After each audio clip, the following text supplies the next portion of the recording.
what we need to be doing is, dealing with this not as an issue of corruption abroad or as, tax avoidance or whatever it might be, but actually about a security threat to the UK, because the money, when it comes through the UK, it doesn't stop here.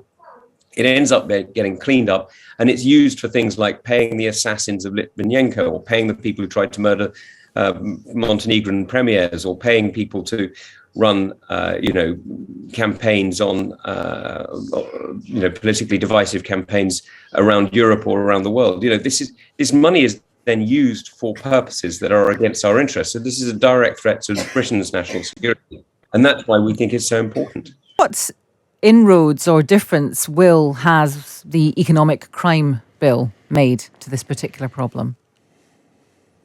Well, it'll make some difference, but this isn't about the UK government making the UK a centre of corrupt wealth. Sadly, this is something that's been going on for 40 or so years. This isn't new and starts off a long time ago. You can read Oliver Bullo's books about it if you want to know the history. But this is about how we respond to it. And I'm afraid it's not just about the law. The law is actually pretty well written. We have many of the right laws on the statute book already. It's about enforcement. And this is where a lot of it is down to making sure we have resourced organisations like the National Crime Agency properly. It's an amazing organisation. It does really good work. The problem is it doesn't have the firepower that it needs to take on these criminals. And why not? Why isn't the government giving it the firepower? Well, I think for a lot of this is down to the fact that actually we've discovered in recent years that we need a lot more money for legal cases than we thought we did.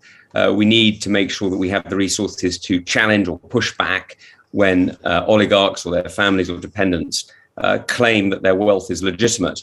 Now, we've seen this recently with unexplained wealth orders. These are a very good capability. It's an extremely important power that the British government has, and many other countries, including the United States, are full of praise for these powers. But we've only issued 3 of them, and they haven't worked. And they haven't worked for the simple reason that we've got ourselves tied up in legal cases that have cost quite literally millions and millions of pounds, and we've spent too much of our budget without being able to get a resolution. So what we really need to do is make sure that we have the firepower to be able to win these cases and resolve the issues. Do you think culturally, perhaps culturally is not the word, but do you think that there has been a kind of sea change now of opinion, not necessarily amongst government, but there is a difference now, obviously, if we're talking specifically about Russian money. I know we're not just talking about Russian money, but we're talking about Russian money in the context of the Russian-Ukrainian war. Has there been a change of opinion that something that was tolerated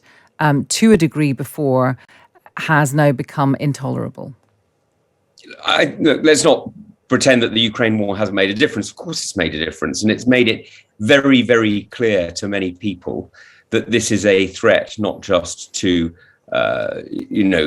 corruption. It's not just about tax evasion in places like Russia. It's actually about direct threats to our own security. But this is something that we've been calling out for 5 years, 6 years.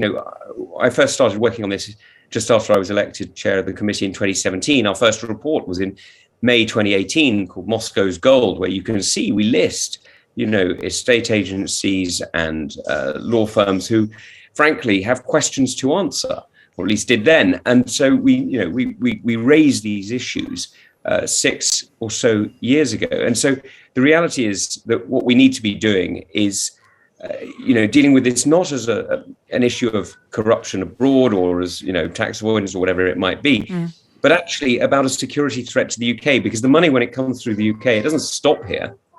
It ends up getting cleaned up, and it's used for things like paying the assassins of Litvinenko, or paying the people who tried to murder Montenegrin premiers, or paying people to run, campaigns on, politically divisive campaigns around Europe or around the world. This money is then used for purposes that are against our interests. So this is a direct threat to Britain's national security, and that's why we think it's so important.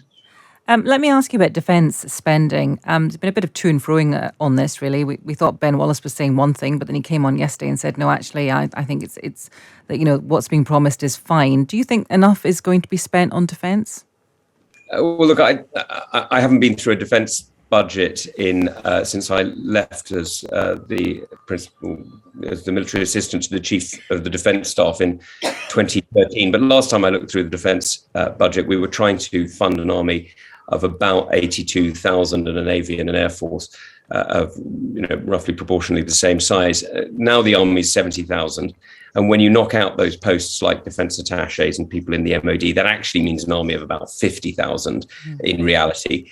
That is the smallest that the British Army has been at any time for the last 220 years. So before Napoleon marched on Moscow, our army was bigger than this. So this is a very, very small army, and I know technology makes a difference. And frankly, the technological improvements that the armed forces have got are phenomenal, and their capabilities are amazing. But the reality is, a soldier can only be in one place at one time. A ship can only be in one place at one time, and an aircraft can only be it can be very fast, but you know what I mean. And the reality is that the armed forces are stretched, enormously stretched, and we're seeing this in the way that soldiers, sailors, and Air Force personnel are finding life very difficult because, of course, they have to rotate, they have to train, they have to, I hope, have families as well. And so they need the ability to be able to rest and recover as well as to be on operations. And we're running them very, very hot. And I think what Ukraine has shown us is this isn't just about us. It's not our choice how big an army we want. It's our enemy's choice how big an army we need. And that's the situation we face today.